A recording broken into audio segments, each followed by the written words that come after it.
Hi, thanks for tuning in. Today we are going to be talking about overcoming low self-esteem. And I love talking about this topic. And I watch so many people complicate what it is to raise self-esteem. So I want to put forward my theory in the hopes that you're going to see this as something that's simple and easy for you to grasp onto, and something where you can make some little changes so that you can raise your self-esteem and feel better about who you are and where you fit in the world. Hello, and welcome to Becoming Your Own Best Friend, a show about self-esteem, with your host, Randy Haveson. So here's my theory.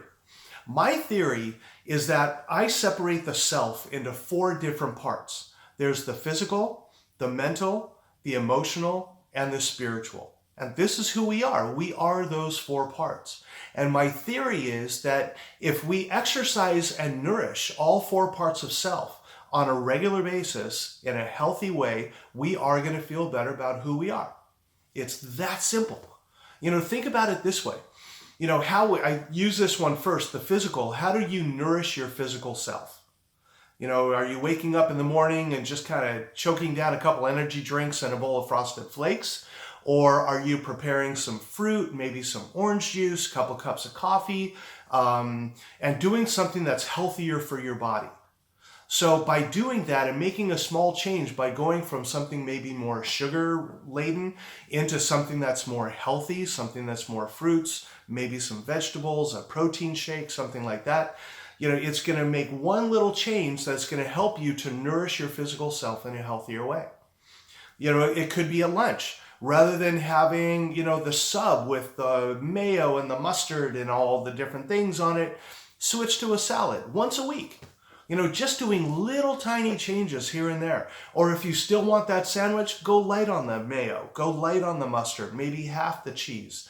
Make little tiny changes, because those little changes are going to add up over time, and it's going to translate into you having more energy, feeling better about the decisions you make, and hence feeling better about who you are, raising self-esteem. So how you nourish your physical self has a lot to do with your self-esteem, with your energy level, with your quality of sleep. So many things go into what you put into your body. And same with liquids. What are the primary liquids that you're putting into your body? Is it water, which is healthy? Or is it diet sodas and energy drinks and alcohol and other things that might not be as healthy for you? Now, I'm not sitting here and saying, give up alcohol, give up coffee, give up energy drink, give all that up, because it's really up to you. I'm not going to tell you to do anything. All I can do is make suggestions on what I've seen, what I've done for myself, and what I've watched in others in feeling better about who they are and where they're at in their lives. So that's what I want to offer to you. So rather than having a huge plan of, I'm going to eat better and exercise and sleep better and I'm going to do all these things, rather than making this huge plan, make some little changes along the way that are going to help you. Rather than 3 drinks at night, maybe have 2. Rather than not drinking water during the day, maybe carry around a flask or something where you're having water continually during the day. Switching from the sandwiches to the salads, like I said. Do it in little tiny ways. And when you do that, you're going to feel better, and it's going to make you want to do more of these. So that's the whole trick, is to make slow changes over time so that you will be able to have a healthier lifestyle later on down the road. So that's the whole trick. But the one thing that I do want to suggest, and the best thing that you can do for yourself, is add more water. We don't drink enough water. I heard someone say one time, start your day with 12 ounces of water. And I do that pretty much every day. I forget sometimes, but drinking water in the morning, it energizes your system. It gets the organs going and moving, and it's a really good thing to do for yourself. So start your day with some water, and you're going to feel a lot better. So I talked about nourishing and exercising the 4 parts of self, exercising and nourishing the physical. Let's talk about the exercise part. What do we do? What can you do to exercise your physical self? Now, there are so many ways to do this. There's running, there's walking, there's tennis, there's kickboxing, there's yoga, so many different ways that there's an entire list, and it's up to you to find the thing that works for you. I have attempted running and I do not like running. For me personally, it's boring and I don't enjoy it. I'm too much in my head. And even when I'm listening to music, it's not enjoyable to me. And I have attempted tennis. And I just don't find that to be a way that I want to exercise. I went to the gym. I joined plenty of gyms and had trainers and worked on my own and had a friend to go with and had my routine. And it worked for a while, but it wasn't something that was maintainable for me. Now, for some of you, the gym might be great. Tennis might be great. Running is something you enjoy. Walking is something you enjoy. So it's about finding what works for you. And what works for you might not work for the next person, but again, it doesn't matter. For me, it wasn't until I found my kickboxing gym that I really found something that I enjoyed doing. And now I've stuck with it for over 2 years now, almost 2.5 years, and I still love going. And I feel better every time I do. And I wear this heart rate monitor and, I get up to the red and the yellow and I'm feeling really good and I'm out of breath, and then I stop my workout and I'm done. And then I notice that I get down into the blue a lot faster than I used to, which lets me know that my heart is healthier. So at the beginning, this place is 9 rounds of exercise, and I could barely do 3 or 4 rounds when I first started.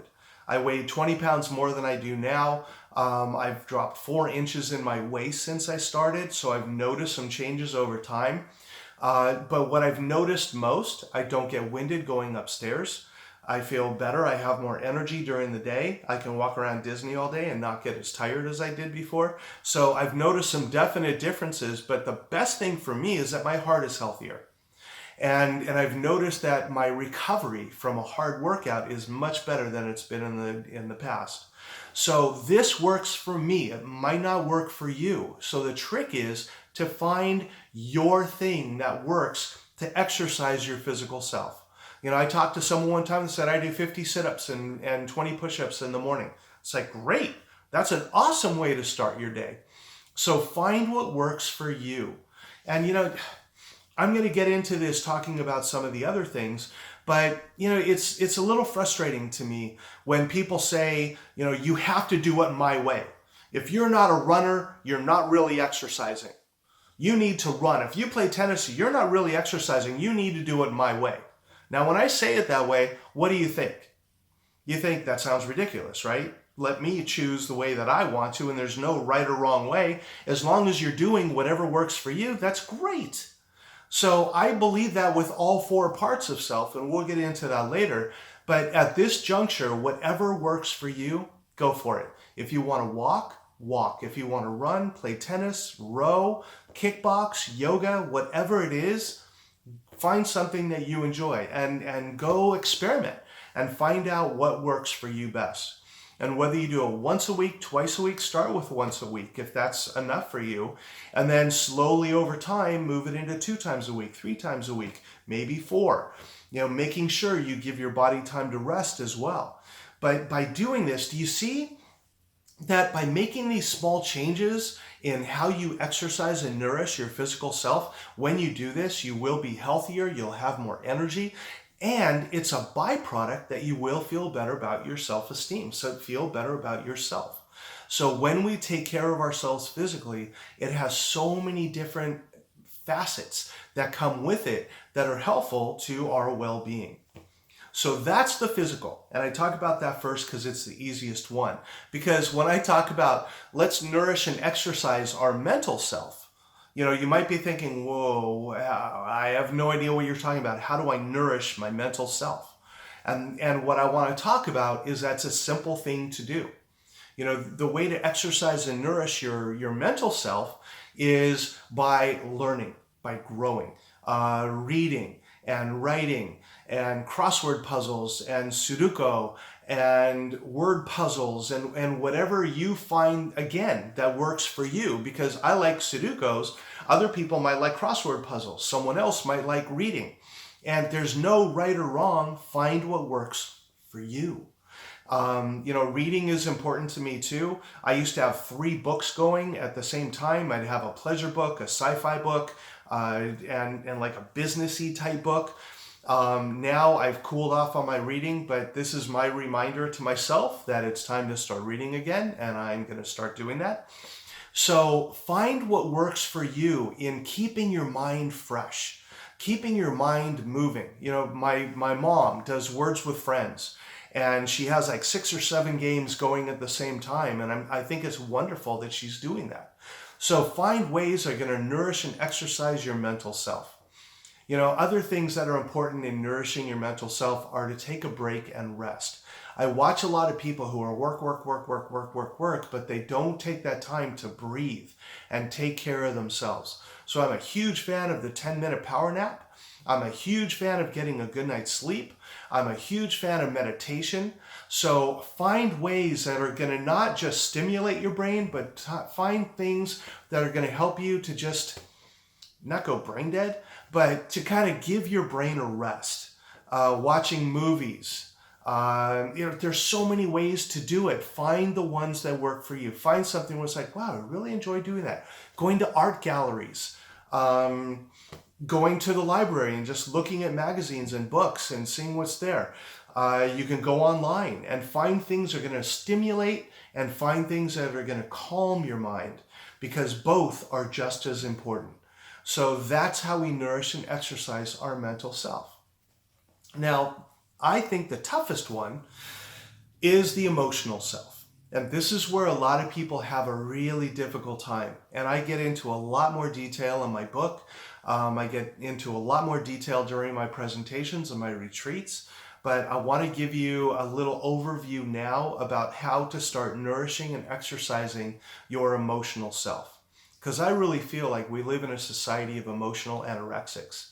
A lot of people have no idea what their feelings are, how to identify them, how to express them appropriately.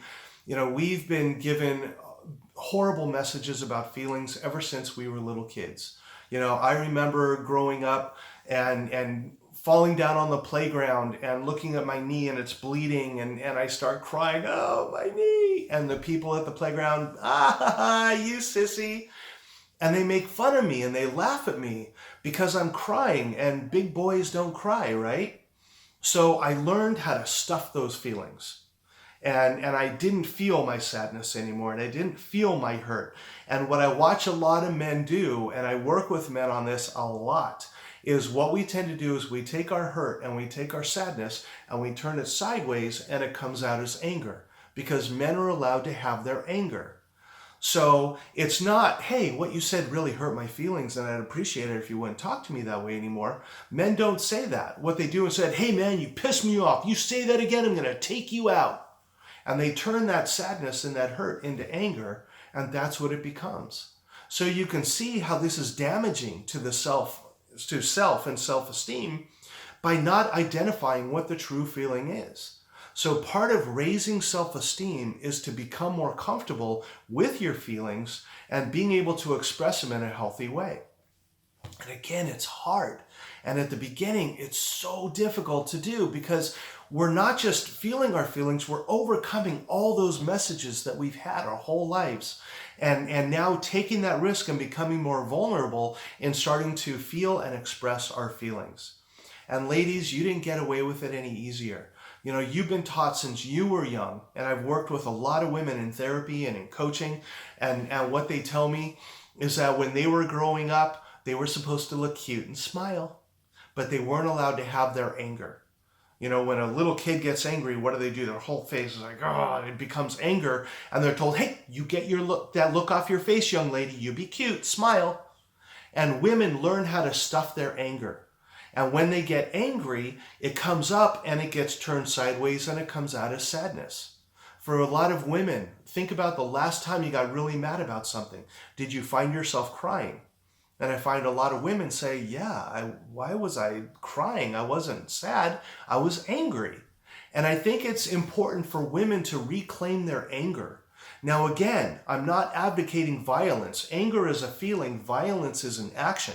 I am not in any way advocating for violence. I don't believe that. People high in self-esteem do not become violent. They can express their feelings in a healthy way. They can have their feelings and say, I am really angry right now. but that doesn't mean that they're going to lash out. So becoming comfortable with your feelings is a skill that needs to be learned. So here are some things that I suggest to people in beginning this journey to start to learn about your feelings. One of the most simple is to use music as a way to get in touch with your feelings. I don't know about you, but there's certain music I listen to when I'm sad. There's certain music I listen to when I'm going to the gym. There's certain music I listen to when I'm really happy. So find the music that helps to elicit the different feeling states that you have. And then find other artists along those same genres, and then use the music as a way to propel you into expressing and feeling your feelings. And again, I say that, but first is identifying them and then expressing them. And it takes time. It's like learning to ride a bike. We didn't just get on a bike and ride. It took time for us to do that, and we wobbled a bit and we fell a bit and we got back up and we did it again, and finally we learned how to catch our balance. And it's the same thing with the emotional self. Start out slow, put your training wheels on, find someone that you can talk to, find a life coach, find a therapist, find a friend that you can trust, that you can talk to about your feelings, and they're not going to say, well, that's a really stupid thing to feel. No, find someone who's going to allow you to have your emotional self. Another thing that I suggest to people is journaling. Journaling is a great way to get in touch with your emotional self. Do an emotions journal. During the day, just, have like a note thing on your cell phone maybe, or have a pad that's nearby, and just write down your feelings as they came up and what's bringing them up and how did it come to be. And then in the morning or at night when you have some time, take a look at what you've done and then do an entire journal entry about what your feelings have been like that day. What was going on that day? What was happening to elicit these feelings? And you're going to find that as you practice this, you're going to catch your groove, and the emotions are going to be much easier for you to identify and to feel.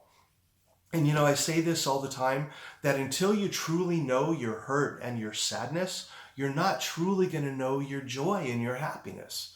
So feelings are like a rainbow. You don't ever see half the colors of a rainbow. You either see the whole thing or you see nothing. So the amount of joy that you're really going to learn how to feel and that you're going to be expressing is going to be so much greater when you really learn and know your sadness and your hurt. So feelings are tough, and it makes us feel raw and vulnerable. It's not going to happen overnight, but find someone safe, find a place where you can start to identify and feel your feelings, and do it slowly over time, and you're going to be amazed at how much better you're going to feel about yourself when you truly have a handle on your emotional self. So let's go on to the last one, the spiritual.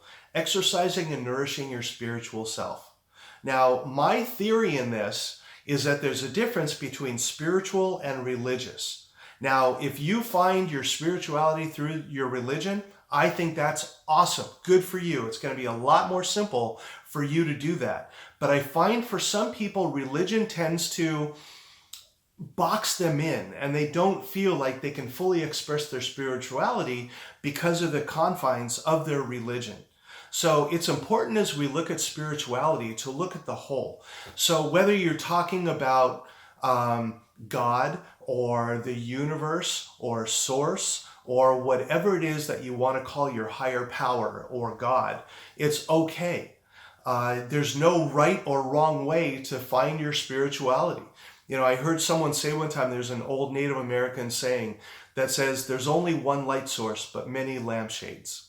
So the trick here is to find the lampshade that feels most comfortable for you. But the trick here, I know this is going to be controversial for some, and this might be hard to hear, but this is why I'm doing this, because I want to open up to a different way of looking at things. Just as we talked about earlier with physical, I play tennis, and if you don't play tennis, you're not exercising the right way. Running is not really exercise. You have to play tennis. And that sounds ridiculous, doesn't it? Well, I want to draw that now to the spiritual. I watch a lot of people say, this is the way to find God. If you don't find God in this way, you're not really finding God. You're doing it wrong. This is what you have to do. And my answer to that is that I believe that God, the universe, the higher power, is so powerful that if he or she only wanted one way for us to find him or her, we'd only have one religion. But we don't. We have this entire buffet table. And our source, the universe, has said, I really don't care how you find me as long as you do. That's the most important thing, to find me. And if someone has a different religion, a different view on spirituality, fine. As long as they found that, good for them. So it's about exercising and nourishing your spiritual self. And I watch a lot of people who are very religious but not very spiritual. I'm not going to go into that anymore. And I know people who are very spiritual but not very religious. So I'm not here to put any kind of a parameter on that. That's for you to decide for yourself. But I believe that in living a spiritual life, it brings people together. It helps us support each other in whatever is going on in our lives and in our society. We're helping, we're not hurting. Here again is the difference between self-esteem and ego. Self-esteem and the spirit is about what can I do to help in making this world a better place. Ego is about what do I need to do for me? How can I do better by climbing on someone else, by doing something that might not be helpful to other people, but it's going to help me? Self-esteem is about all of us. Ego is about me. So as we move down that continuum away from ego and closer to a higher sense of self-esteem, the spiritual part is really important because that's what brings us together. So how do we nourish and exercise our spiritual self? There's so many ways. There's no one way. There's no one path. There's so many paths to walk in order to find this. So what I usually suggest to people at the beginning is you can do prayer. You can do meditation.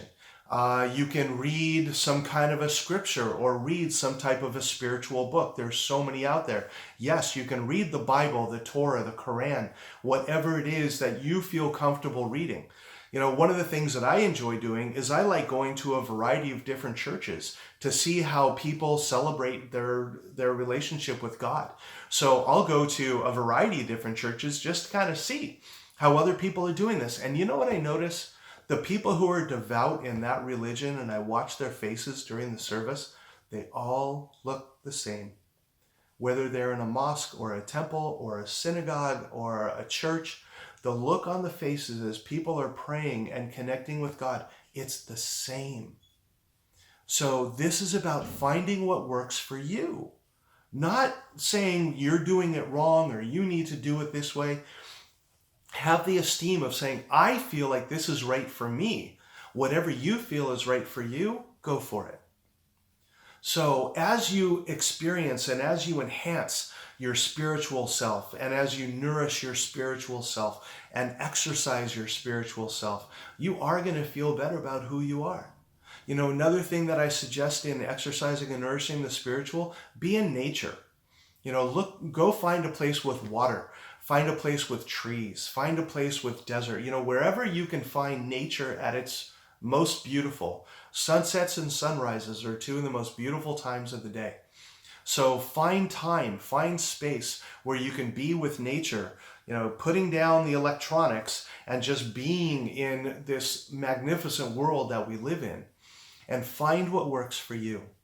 And as you start practicing and nourishing your physical, mental, emotional, and spiritual self, and as you're doing that, you will feel better about who you are. And I got to tell you that there are ways that you can do multiple physical, mental, and emotional, and spiritual at the same time. And if you can find those, that's even better. Like I know for me, when I go to the gym, for me, that is physical, mental, and emotional. When I have a lot of stressors going on in my life and I go to the gym, I leave feeling better. And I feel more relaxed and I feel more calm. So find things that you can do that are going to enhance multiple parts of self. Yoga, meditation are things that are good for mental, emotional, and spiritual, and actually physical too. So a good yoga program is good for all four. So find the things that work for you, not necessarily for other people, and you will overcome your low self-esteem and feel better about who you are. And I'm going to suggest making a list, separated into 4 columns: physical, mental, emotional, and spiritual. What are you going to do in order to nourish and exercise all 4 parts? So I hope you enjoyed this. I would love your feedback. Did this make sense to you? Is there more you want to know? Feel free to shoot me an email, to make a comment on the podcast, wherever you're listening to this, wherever you're watching this, the YouTube channel. I love getting feedback and hearing what I can do better, what you're enjoying. If you have any questions, I'm happy to address those, because this show's really for you. This is why I'm doing this, because I want to make a difference in the world and help other people to feel better about who they are. And I know what's worked for me, and enough people have said to me, hey, you know what? Can you write a book? Can you do presentations? Can you maybe do a podcast and a YouTube channel? So that's why I'm doing this. I'm doing this for you. So anything that I can do to help enhance your experience, please feel free to ask. And I thank you again for tuning in, and I look forward to seeing you again and hearing from you in the future. I wish you all the best on your journey. Take care. Thanks for checking out the video. I hope you got something out of this. Feel free to click subscribe, ring the bell if you haven't already, and if you'd like more, you can click right here. All right, I hope to see you again. Take care, and if you have any questions at all, feel free to write to me, and I'm happy to answer them. Have a good one. Bye.